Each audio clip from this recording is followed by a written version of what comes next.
It's lovely to be here, and the poetry is just so uplifting this afternoon. Wonderful way to spend the afternoon. Thank you, everybody. I'll read 3 poems because we're lacking Tony, so I won't pray too much on your time, but I will read 3. The first one, just a tribute to domestic animals, which obviously, if we're choosing something like my cat, naturally related to the wider species of large cats and animals. This one's called My Darling Tortoiseshell, in memory of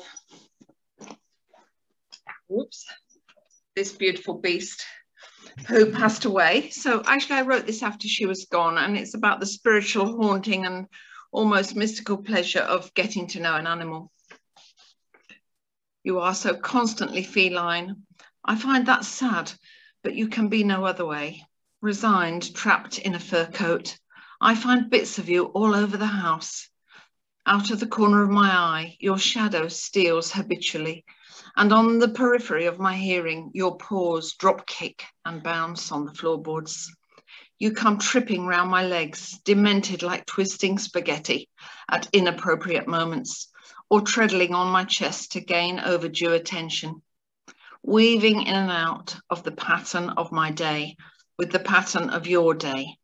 I sense you have your needs. You sigh so deeply over unfulfilled aspirations. My darling tortoiseshell, you have so obviously been someone else, and you will be once again.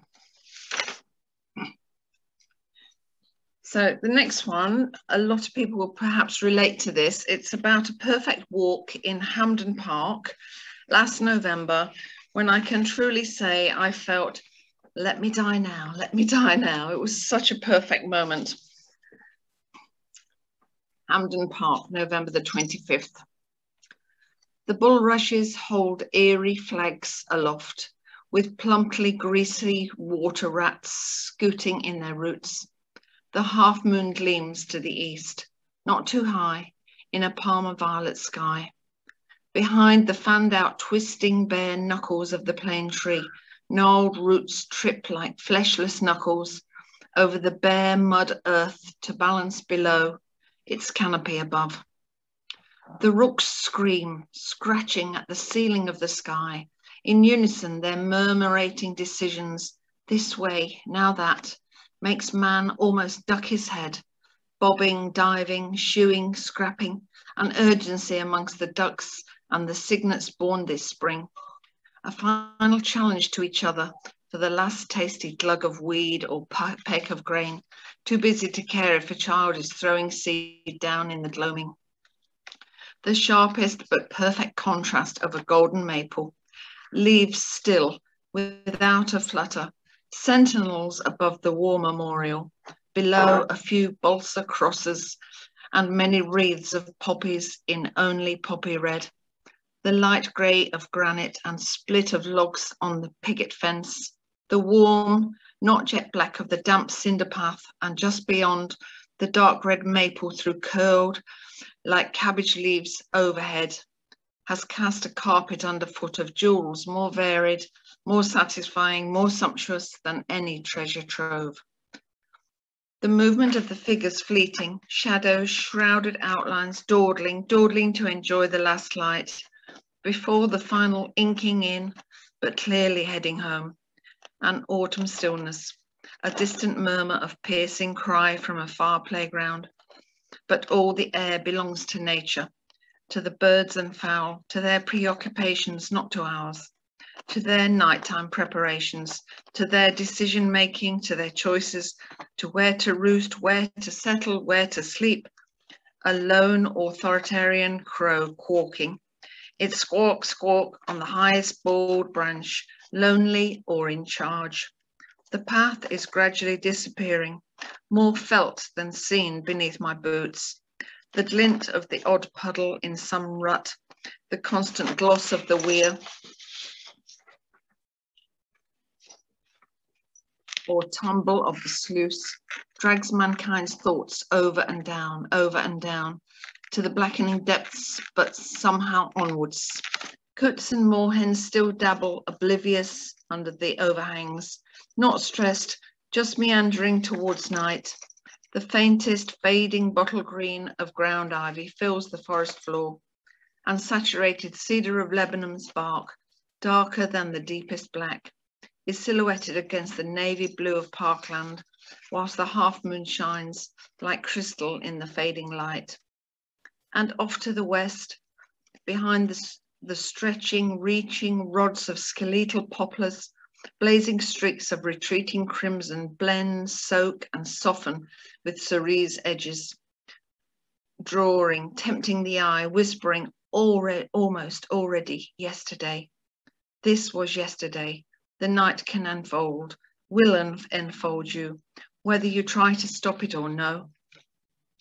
The surface of the lake plopping with a mad cacophony of shrieks and calls, of beating wings, geese landing, skidding, throttling back, unseen behind bulrushes with surprise, or staggering gulls and ravens reflecting in the murky surface.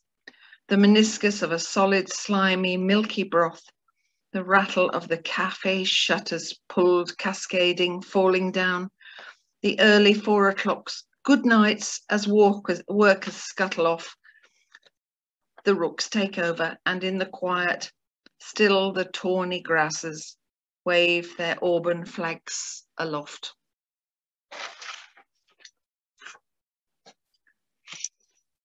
So the last one is a little bit more jaunty.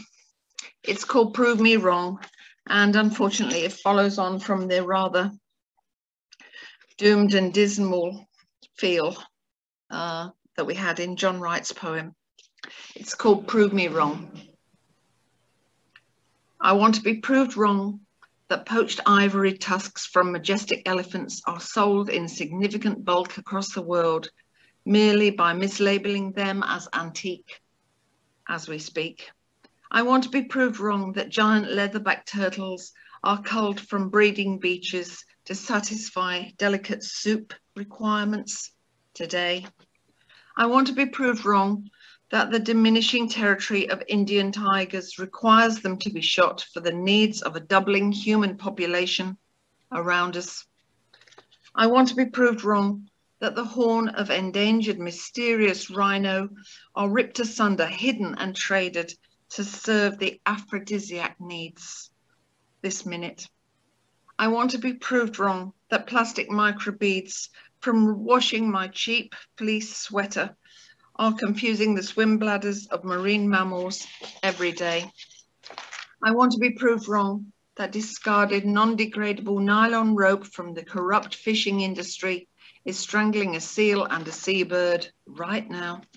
I want to be proved wrong that the Mekong River is dammed at its source for a theme park in China, preventing Vietnamese and Cambodian irrigation throughout. I want to be proved wrong that the virgin forest in all Indonesia is stripped for the monoculture of palm oil, sustaining artificial demand for processed food, making us sick. I want to be proved wrong that a mile east of Kuala Lumpur, hidden in the rainforest, is a dump of Waitrose and Asda carrier bags nobody wants, ever. I want to be proved wrong, proved wrong, proved wrong. I want to be proved wrong that I am to blame for these short-sighted atrocities, which is the shameful truth. Will the tigers bite back, as in Orwell's farm? Will the soil fight back from its sorry depletion? Will the viruses win when the only thing that allows us to assert superiority is the ability to wonder, to conceptualize? Well, conceptualize this: a world where you can no longer wonder. As masters of our own destruction, in the midst of our demise, whom will trample on whom?